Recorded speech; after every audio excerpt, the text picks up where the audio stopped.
Thank you very much, Rich, and thanks to Pat thank you, Pat, for inviting me today, and thank you all for welcoming me today. As Rich said, I'm Greta Guarton from Long Island Coalition for the Homeless. I'm short, so I'm going to move this down a little bit if that's okay. So first of all, I want to say that I sound much better on paper, I think, than I do in real life, but I hope that I'll entertain you all or educate you all for a few minutes. I was thinking about the question that you asked, and who has influenced you and why. How did they make your life better, or how do they influence your life? And I thought about all of the people that have done that for me. And it really has been primarily through education, through allowing me to be the person that I am and grow, and showing me rather than talking to me and, and telling me how to do things, but rather showing me and letting me learn that way.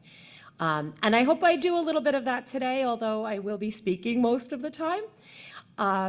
The Coalition for the Homeless started in 1985, and as Rich alluded to, we were actually tenants in this building for about 20 years until we moved out into Amityville in 2014, about 10 years ago. Our organization has grown, as he mentioned, over the last 10 years. We have 40 staff. We have a budget of about $4 million. And while that is great that we have been able to grow, the sad fact is that it's been because of the need to address homeless issues across Nassau and Suffolk counties. Right now, any given night, there's about 3,800 homeless folks in Nassau and Suffolk counties. That definition speaks to folks who are living on the street in emergency shelters or in transitional housing for people who are homeless. That doesn't include anyone who's at risk. That doesn't include anyone who's couch surfing. That doesn't include anyone who is temporarily staying with friends or sharing or overcrowded situations. Those numbers would probably make the number of folks that we're talking about increase by about tenfold. So when I say 3,800 in one night, I'm talking about people who are actually meet the homeless definition according to HUD. In any given year, that's about 9,700 people that experience homelessness across over the course of the year. What do those numbers look like in comparison to 10 years ago? In Nassau and Suffolk counties, the number of homeless individuals and families was actually being reduced. It was actually going down until COVID hit. Despite the fact that in many other places, especially in cities, the number of homeless folks was increasing coming up to COVID, our figures in Nassau and Suffolk counties were reducing. There's a few reasons that we think some of that was taking place. One big factor at that time was Sandy.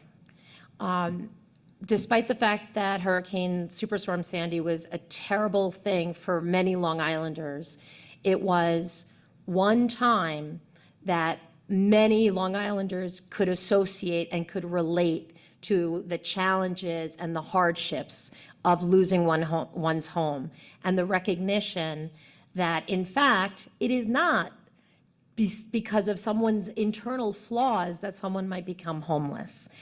People started to actually understand that there can be circumstances beyond one's control that can contribute to homelessness. Throughout the years from Sandy up until about 2020, we were able to work with a lot of communities. We were able to put together different kinds of programs and strategies. Rich mentioned the continuum of care. That is a strategic planning entity that works across Nassau and Suffolk counties, communities working together to end homelessness. And because there was so much community will, and I do think at that time, as a result, and as an offshoot of the experiences that people had from Hurricane Sandy, we were able to get communities to work together to address homelessness and start to put actual plans in place that made a difference.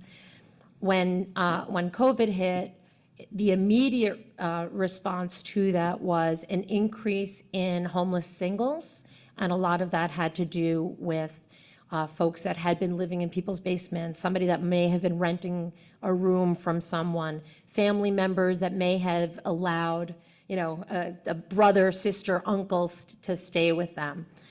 COVID scared everybody, and all of those singles lost their homes. Families at that time actually did not become homeless. You may all recall that there had been a number of measures in place, safety guards in place to prevent evictions. So we had a significant reduction in the number of homeless families across Nassau and Suffolk counties for 2 years. And overall, our numbers went down. And it gave us an opportunity to plan. There was also a lot of federal funding brought in to address the issues related to homelessness or being at risk. And we were able to get a lot of folks into good, safe, affordable housing. And then NIMBYism started to rear its ugly head again. For folks who are not aware of that term, and probably all are, that is not in my backyard. And that is if anybody saw me playing with my phone when Rich was just finishing up, it's because I was looking up an article that came out yesterday for the town of Glen Cove. NIMBYism at its heart has to do with folks in communities not wanting others there, one way or the other. And just yesterday, there was an article published about a zoning change that was proposed in the city of Glen Cove, so that they would be able to build 100 affordable housing units. And the level of community opposition, it's always around the same things. It's going to increase the number of kids in our schools. It's going to affect our parking. What about the sewer systems? Really what they mean is they don't want lower income folks in their communities. I am happy to share that actually passed by 1 vote. So hopefully that housing will start and be under construction shortly. But that's one example, and most of the time it doesn't go in that direction. Most of the time, sadly, these projects get voted down. Just recently in Southampton, a project that was requested by the town for affordable housing for homeless veterans was then shut down by the town council, when it was actually the previous town council that had invited a nonprofit to come in and build the housing. So that project was in the works for 5 years, and now they're in litigation, and they may not even be able to build it. That was a program proposed by the town for veterans of the town, and it got shut down. So as we've considered, I don't want to get it too political here, so I won't, but as we've looked at the general political climate across the country, but across Nassau and Suffolk counties, there has been a tremendous amount of isolationism that we've been seeing. It's not just not in my backyard. It's who's coming into our communities. There's all of these fears about immigration and all the immigrants that have been bussed up from Texas and other places. We get calls on a regular basis from folks that have needs, various needs. Unfortunately, because of COVID and the aftershocks of that, a lot of us are hurting. We're all, that is not anything that's new to many of us. It's not a surprise. But the number of calls that I get from folks that say things like, this is the first time this ever happened to me. I've been working all my life. I'm from this country, and all of these immigrants are getting services, and I don't get anything. I don't know where those assumptions are coming from, that all of these immigrants are getting things and they're not getting, and there's nothing left for the folks who are here first. One thing that we have not seen in Nassau and Suffolk counties, at least in the homeless services system, is an influx of immigrants. I know New York City, there were a lot of folks. They have not trickled into Nassau and Suffolk counties. The increase that we saw in homeless immigrants, the only increase that we saw in homeless immigrants was during COVID, and they became unsheltered. There were immigrants who were already here, who lost their jobs when all the restaurants closed, all of the vacation spots closed. People didn't allow cleaning folks in their homes. and all of the like hospitality, all hotels and things closed. They were already here long before this supposed influx. And many of them are no longer involved in the homeless system in any way, shape, or form. I'm getting off a little bit off topic here, or off track. So one of the things that we try to do at the coalition is really focus on what we can, where we can help, and educating communities is a large part of that. As I just mentioned, there's this misinformation that that folks that did not contribute into our systems are getting the benefits, when in fact it is folks who have contributed into our systems, sometimes not legally, that are contributing into our systems and not getting the benefit back. The folks that are eligible for emergency housing in Nassau and Suffolk counties are literally residents, legal residents, just of that specific county. All of the services, all of the federally funded services across Nassau and Suffolk counties, and most of the state and county funded services are exclusively available for folks that are residents, legal residents of the country and legal residents of the specific counties that they're in, and in some cases, specific towns where they reside. We are able to expand some of our programs, and we've been focusing tremendously on focusing on increasing affordable housing across Nassau and Suffolk counties through housing developments like the ones that are being proposed right now in the cities of Glen Cove. Without that, and without those kinds of zoning changes, we're really, some of you are already seeing it, where we're not able to continue to have younger generations stay on Long Island, continue to work here, and continue to contribute to our amazing Nassau and Suffolk counties, because it's too expensive. So the zoning changes that get proposed are really to be able to increase the stock of housing in more reasonable sized housing for the folks who want to stay here, and some of those who are also coming in. At this point, our ultimate goal in Nassau and Suffolk counties for the Long Island Coalition for the Homeless is to see the development of about 2,000 units of affordable housing, not just for folks who are homeless, but for folks who are low and moderate income over the next 5 years. If we can do that, it is not going to solve every single problem that there is related to affordable housing, but it will make a significant difference. It will keep a lot of the folks here, including maybe some of our kids. It will kickstart some of our economy, and it will also contribute to being able to give us the infrastructure that has been really disappearing across our two counties. I think that's all I'm going to say right now. If anybody has any questions, I'm happy to answer them. I have a quick question. Well, I find the NIMBY argument revolting, frankly. How do you counter it? Do indeed property values go down? Do indeed the schools, is there any way to counter that? That's a great question, thank you.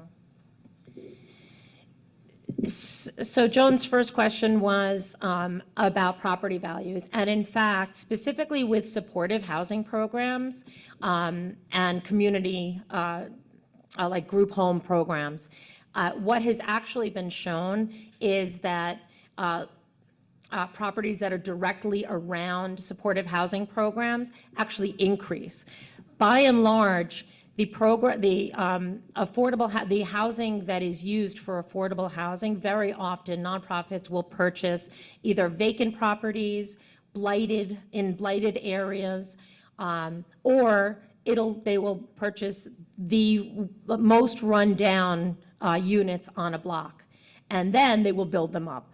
In every case, they will at least do a substantial rehab, sometimes entirely new construction, and then they become the nicest houses on the block. and that increases property values.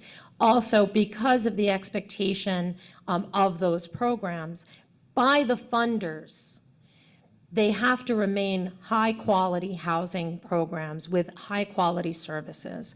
So they're working with folks and helping them maintain their housing, maintain their physical and mental health, help folks get jobs if they're able to, and that also then contributes to the economy in the region.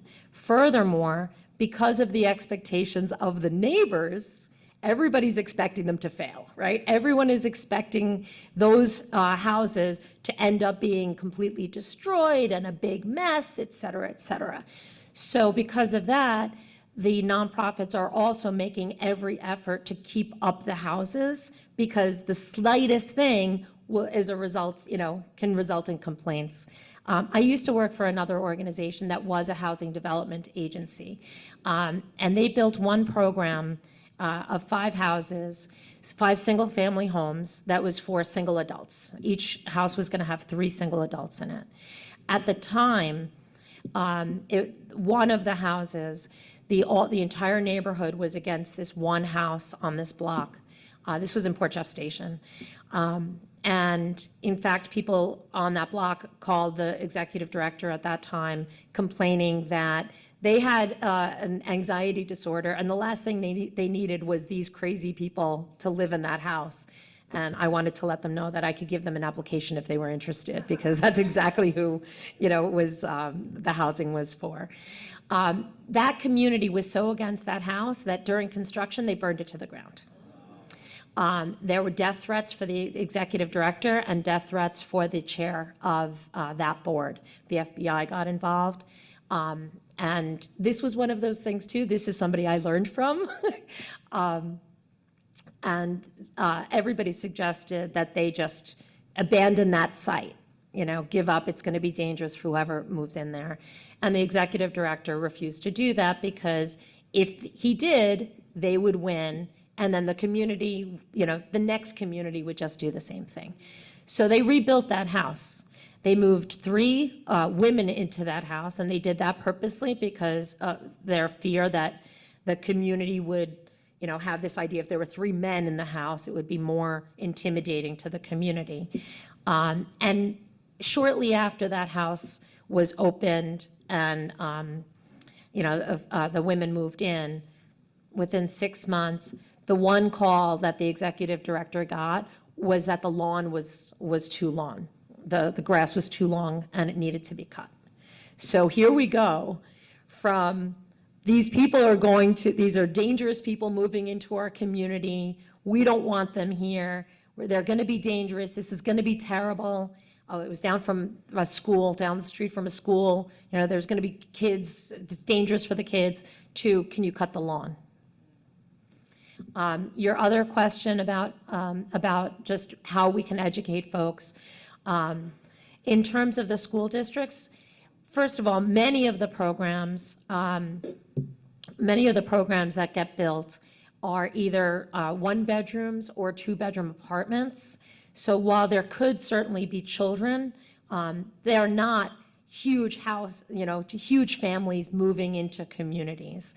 And I don't know what's going on in this particular area, but I know that where I am, there's actually a reduction in children, right? I'm Gen X. I grew up in Great Neck. I grew up just north of here. And I'm from that generation where they closed all of the elementary schools because there weren't enough kids. And then years later, they had to expand them again because there were more kids. We are in that phase again where there's no kids. So we have schools that are, at risk of closing, and people are complaining about more children coming into communities. Well, we need more children in the communities, right? And that's our future. I don't know the answer to the traffic things, I do know that a lot of the developments, including affordable housing developments now, are being done in downtowns and along the trains purposely so that there's less of a need for so many cars on the road. I don't know if Eric Alexander is still involved with Ethical Humanist Society, but he is the executive director and CEO of Vision Long Island. And a lot of the work that they do has to do with smart growth and making walkable downtowns. And I think that's a piece that is also incredibly important in the continuing development of our communities. We need that, whether we have, more affordable housing or not. I think walkable downtowns is going to be something that we have to consider. I'm getting into a slightly different topic, but even environmentally for us. Yeah. Thanks.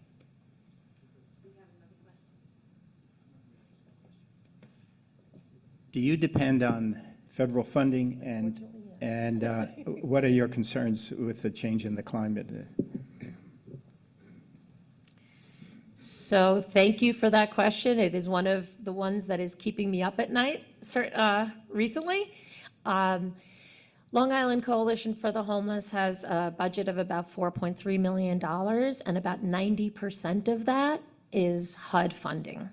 HUD is one of those three-letter entities that the current, soon-to-be administration is interested in destroying.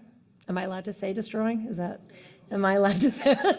The EPA, HUD, and a number of others are on the chopping block. I'm not sure what the result will be there. When Trump was in office last time, he also wanted to really semi-defund HUD.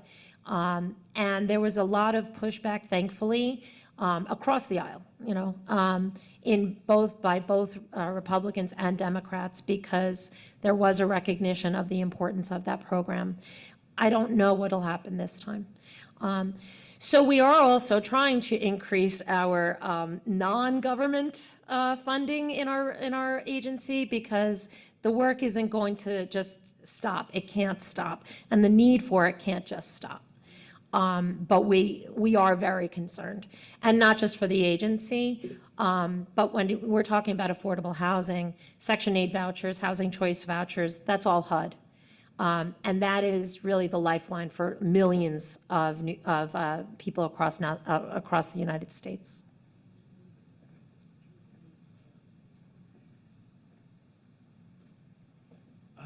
Do you take care of other needs like food and clothing? Yes. And how does that work? So now I can talk about things I really enjoy talking about, which is what the work that our agency does, the good things. So we have a lot of our programs include case management. We do all that strategic planning. We track who's homeless and how long they're homeless across Nassau and Suffolk counties. But we also do a lot of very direct work. We work with people who are living on the streets. We work with people who are living in shelters. We provide case management and essential services and life-saving supports and resources, including to people living on the street. But we also serve folks who are not homeless. We have a boutique program. It is literally called The Boutique. And it is open. That is one program. It's entirely donor-funded and almost exclusively volunteer-run, which is great because it gives us a lot more flexibility in terms of who we can serve. So that program, it also includes a pantry. We give away for free clothing, food, housewares, baby items, books, school supplies, toiletries. Folks are referred by a third party. It could be any third party. Anyone in this room could refer someone. Representing the Ethical Humanist Society could refer someone. There's no definition of need. So if someone feels that another person can, if a third party feels that someone can benefit from that service, that's all that we need. We don't need to see pay stubs or a letter from the shelter proving that somebody is in need. We also have a community garden in our location. It runs from April through October. It started out as a program primarily for veterans who live adjacent to our community center, but it's really open to anyone. And the items that are grown there are shared among those who participate in the garden program, but also we give those items out through our pantry, during the growing season. And those programs, the way that we get the items are folks collect things for us. We are very fortunate that we have a lot of folks that do like food drives for us or coat drives for us. And then we give them out directly through our center. We actually, just last week, we had our very first Stuff the Pantry. So we had like a drive-by at our community center where people could come by, drop off canned goods and, dry goods, non-perishable items.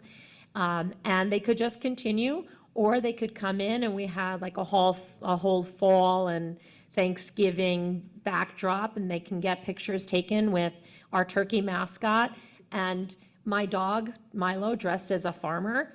You almost saw him here today, but I didn't know how that would work out, so he stayed home. And we are doing another one, actually, on December 14th and 15th. This will be a winter theme. We'll have both one Christmas background with Santa, and we'll have another just winter background with reindeer and trees and things like that. So that'll be at our offices at our community center at 600 Albany Avenue in Amityville. And the pictures, you could take pictures with pets and people. So yeah, Milo will be dressed as an elf.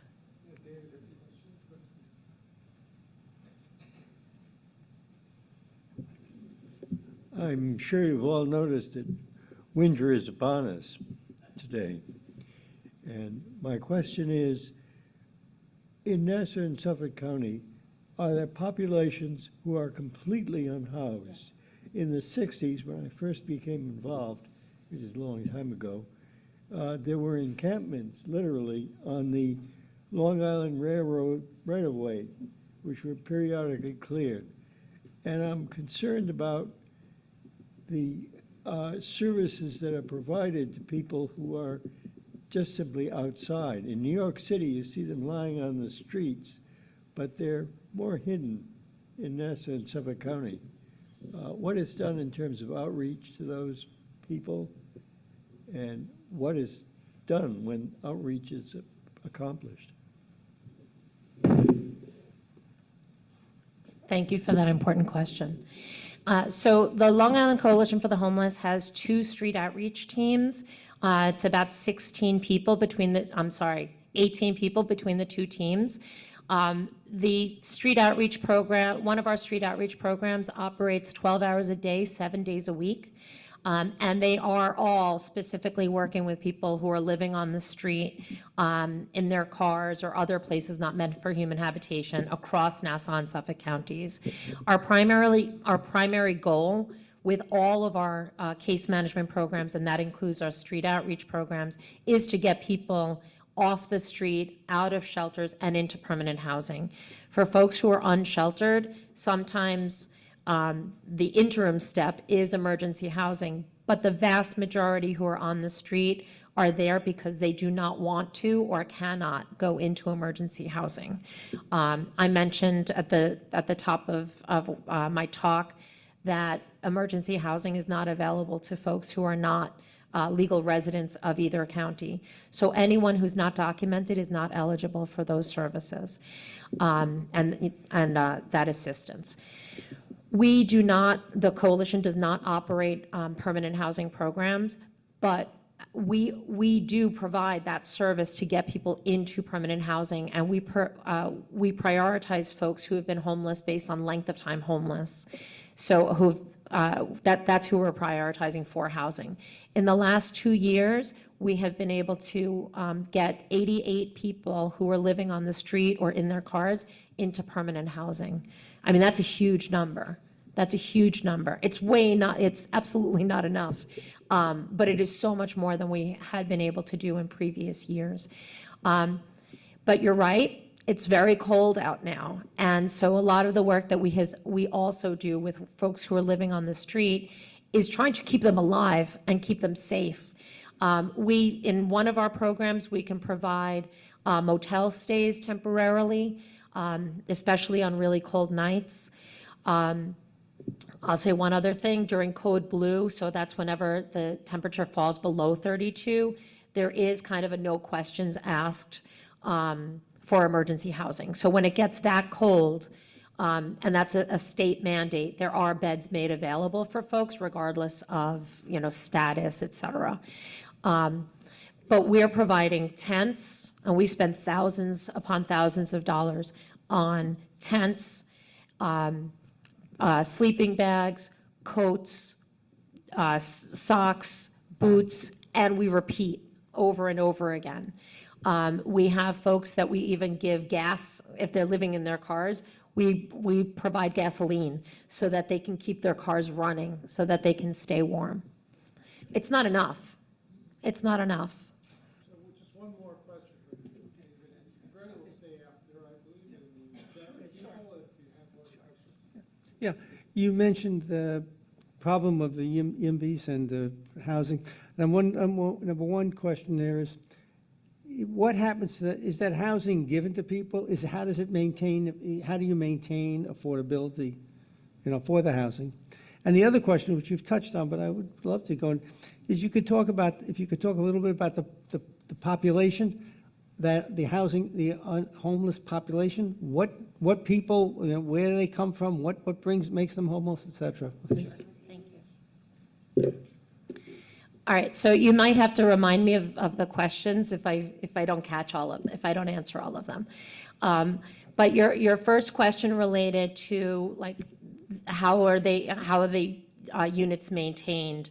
So there's really primarily two types of affordable housing or supportive housing programs, and those are two different terms. All right, so there's affordable housing is typically defined as someone paying 30% of their income. Really, there's a lot of programs that are at closer to 40%, but we'll consider that still affordable. And then there is supportive housing. The affordable housing units, it's really just a housing subsidy. Supportive housing includes case management services and other types of supports. Affordable housing programs are geared towards people who are low income, and that the income level varies depending on the kind of program. It can be 30% or less of the area median income, 40, 50, 60, 80. Affordable technically is even, there's programs at 120% of area median income. My question really concerned How they live. how the Right. house remain owned by the nonprofit, or does the house itself become privately owned? I mean, what happens to the house? How does the house remain affordable? So the vast majority of the programs are rental programs. So the units are, and this is going to also depend. So the units are either affordable because there's a subsidy that the individual household gets for that unit. So I can get a housing voucher and I could rent a house or an apartment from you, right? The house is market rate, though. The house would have to be within the fair market rent. But yes, it's a generic house on the market.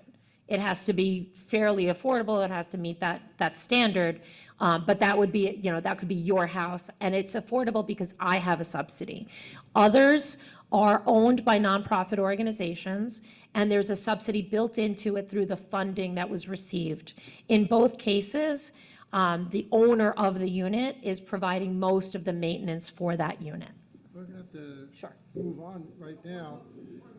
No, we have lots of questions, but we're going to have to move on now. Sure. But you'll stay with us a little bit and answer some questions. That's great. So thank you so much, Greta. That was really wonderful.